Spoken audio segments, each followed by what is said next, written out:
दुःख त गर्नै पर्छ यार, पसिना त बगाउनै पर्छ। हातमा ठेला र पैतलाको छाला नउकिन्जेलसम्म मेहनत त गर्नै पर्छ। जिन्दगी जिउँदै गर्दा कठिनाइहरू आउँछन्। समय र परिस्थिति सँगसँगै बाध्यता र आवश्यकताहरू पनि आउँछन्। बेला बेलामा जिन्दगीले रुवाइरहन्छ, दुःख दिइरहन्छ। भनिन्छ नि, आँखाबाट आँसु नबगाएसम्म प्याज त काटिँदैन भने। यो त एउटा जिन्दगी हो।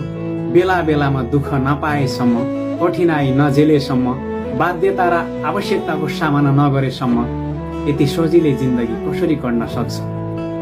भोलि सफलता पाउनु छ भने त्यो सफलताका लागि आज परित्याग त गर्नै पर्छ। सफलता त्यति सजिलै र कठिनाई नभोगेसम्म कसैलाई पनि मिलेको छैन।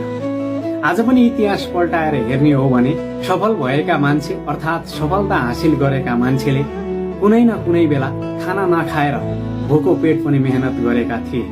घाम असिना पसिना केही पनि नभनेर दुःख गरेका थिए अनि मात्र सफलता हातमा आएको थियो। भनिन्छ नि, गलत पासवर्ड हान्दा मोबाइलको लक त खुल्दैन भने गलत तरिकाले काम गर्न थाल्यो भने सफलताको ढोका कसरी खुल्न सक्छ? गलत तरिकाले काम कसैले पनि गर्नु भएन। सही तरिकाले काम गर्नुहोस्। भोलिका दिनमा इन फ्युचरमा तपाईको सफलता अवश्य पनि तय हुनेछ।